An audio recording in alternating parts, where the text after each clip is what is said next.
And so I did. Last night I ran the big update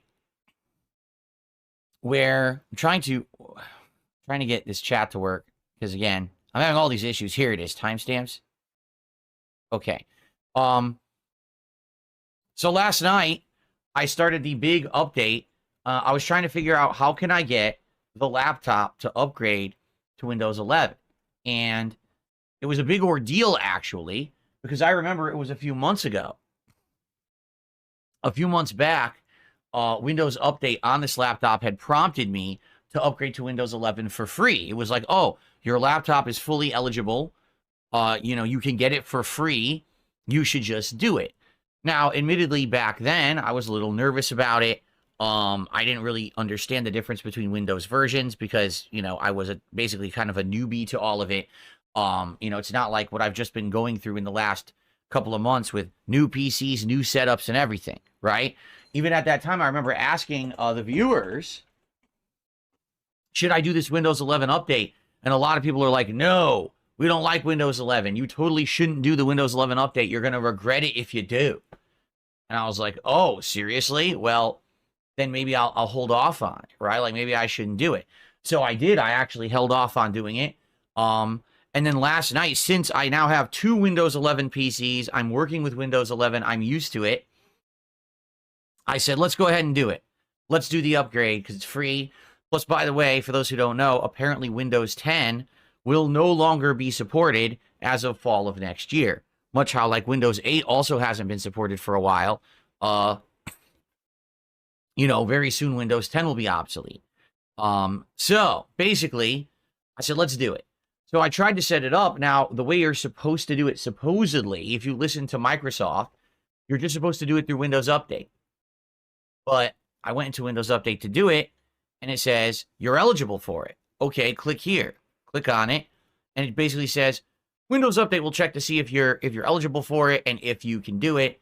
But, do it through Windows Update. Okay, so I go back to Windows Update.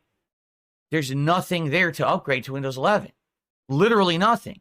It just says you're eligible, you can upgrade, but nowhere does it say click here to upgrade. So I just want you to think about this. A bunch of nerds sat down and came with this elaborate system by which if you have a Windows 10 PC, Windows Update will prompt you to upgrade to Windows 11. And if you don't immediately upgrade to Windows 11, that PC will then continuously tell you you're eligible for it, but will delete the area you click to actually upgrade to Windows 11. Yes, I wish this was an exaggeration. Book smart versus street smart. The people who program the stuff versus the people who actually have to use it. It's ridiculous. They actually removed the button to install Windows 11 if you deny it once, and it never comes back. So I ended up having to find it online. What you have to do is manually download this like upgrade assistant program from Microsoft, and then that will do it for you instead of Windows Update. So that's how I did it. It actually took a while. It actually took about an hour, I would say, to go through the entire thing. It's weird because it was upgrading and it got to like 80% within like 5 minutes. I'm like, oh, this is going to be a quick upgrade. I'm shocked that the whole OS could be upgraded this fast.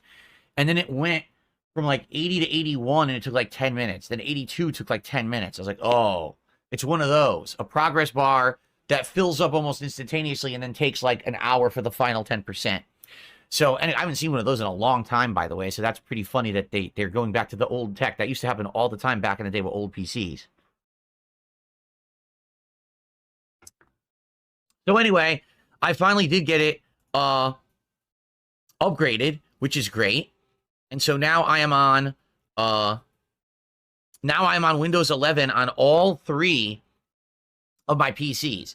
So far, I'll be honest, I think Windows 10 and Windows 11 are incredibly similar. I really don't see that much of a difference. The menus have been shifted around. That's really like the major difference. Everything else seems to work pretty much the same. So no big deals, all right? But it did take some time to do. But now, like, everything is updated, right? Like, everything is on the newest tech, the newest everything. So I'm in line for the future. I have future-proofed because, from what people have said, with the hardware that I have in these PCs now, like the laptop won't be outdated. The laptop I only use to monitor chat. So even though it's 3.5 years old, I don't really need anything like that. You know what I mean? Like I don't need anything new when it comes to the laptop. I'm just going, I have 2 chat rooms. I have the queue to show contributions on YouTube, and I have my email open to see when tips come in. That's literally all I need it for. I don't use it for anything else. So in that regard, you know, no big deal. But outside of that, these PCs supposedly should be good for a while. People are telling me that a gaming PC will probably last me 3-4 years minimum. You know, I was thinking about, you know, how often do you think I should upgrade components? Should I upgrade components, or do you wait and buy a whole new one? Obviously, a lot of people are going to say, no, just upgrade the components, right? Like maybe if 2-3 years is a new graphics card and it works with this motherboard, just buy the new graphics card and install it and do it that way. You know, you don't want to have to buy a whole new PC. You know, another concern, which really isn't a concern, but it's something to think about, the RGBs. Like, I know that they're just fancy lights, but how long do they last? Do they burn out? What about the water cooling? Because both of these have liquid cooling, not water cooling, but like a liquid cooling system. How long do those last? And do those need maintenance, or will they have to be replaced? Because I don't know how to do that, and I don't know if I want to do that. You know what I mean? I don't really want to mess with it. I wonder.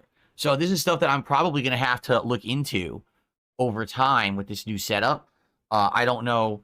You know, does the liquid cooling wear out and you have to replace fluid or something? Yeah, I have no idea. I'm literally a complete newcomer to all of this. So it's going to be learning together. You know, I'm sure we'll be working together to figure all this out over time. So, Our True World says you won't need to upgrade your CPU, but just the GPU. That's what I figured. I mean, to be honest, pretty much everything I'm doing is through the GPUs. Like the CPU right now, my CPU on my desktop over here, my capture and streaming desktop, is using 1.8%. All the processes I'm doing go through the GPU, every single one. So probably it's going to be a GPU upgrade every few years, notable or likely. Staple says you have to flush and replace the fluid every 1 to 2 years. Yeah, how am I supposed to do that? I bought the PCs. They came with absolutely no instructions whatsoever on how to do that.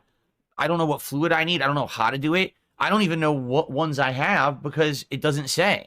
Like when I got these computers, it never came with, oh, hey, here's your fluid system. Here's what the model you have, so you know how to do it. I got none of that. No, it came with nothing. Like literally, these PCs come with no documentation anymore.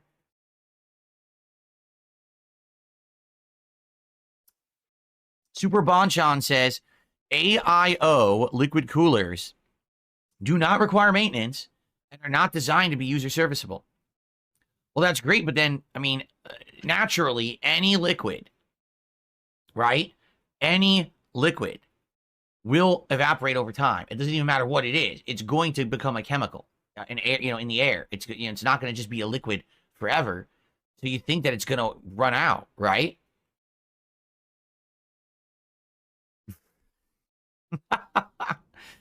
I don't know. Typical dust maintenance, like cleaning the heatsink.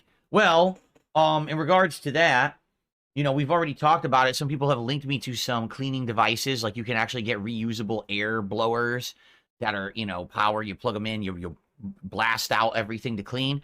That I think won't be an issue, especially these PCs are so different from my old ones. They so easily come apart. This PC over here, the whole side just comes right off. The entire thing's open. You could just blast every single fan easily. It's accessible and everything. This one over here, even more so, because the front is magnetic and the panels just come off without even having to, like, unscrew anything. It's actually that good. So I think that these PCs will be very different than my previous PC experiences when it comes to this kind of stuff. I don't think it's going to be any kind of a problem. It's just going to be a learning curve of how to do it, right?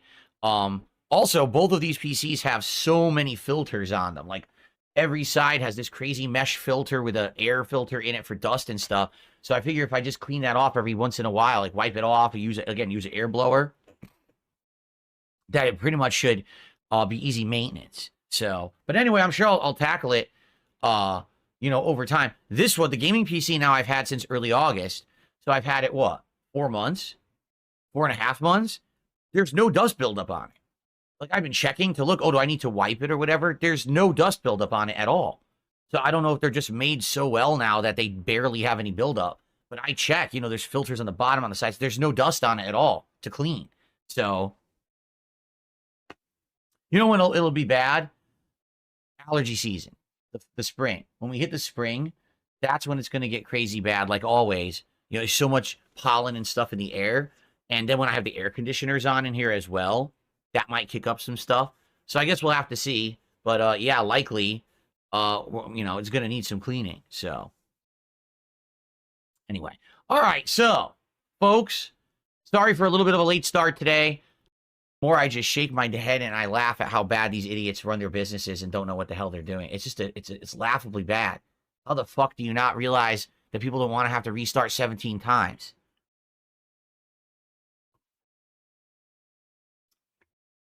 Evoker says, why do you blow up the smallest things so they seem like an astronomical task? Evoker, maybe one day you'll actually operate a business like this one, and you'll understand that it's all about consistency and having everything work and not have to do insane amounts of setup and reset up and this kind of shit every day. That's my problem. I literally just took the time. I did the whole upgrade to Windows 11. I sat here in a browser and had to generate the chat for this service, the chat for this service, my email, this leaderboard. I had to log into various services to do it, which is a pain in the ass. I had to resize. I had to get everything good. It takes a while. This is not, oh, I snapped my fingers. It took like half an hour, 45 minutes to get everything set up. Now you're telling me I wasted my time because I have to restart the PC again, and now I'm going to lose all of that overnight, and I got to set it all up again tomorrow. See? It's a pain in the fucking ass. Again, why on earth do these people who program not have to actually use the tech to understand that what they're doing is fucking around and pissing people off and wasting their time? The end user shouldn't be dicked around like this because the nerds couldn't figure out to include the updates with an upgrade from Windows 10 to 11. Anyway, so let's continue, shall we? Let's get to some topics that you guys care about. So all gaming today, I'm off tomorrow.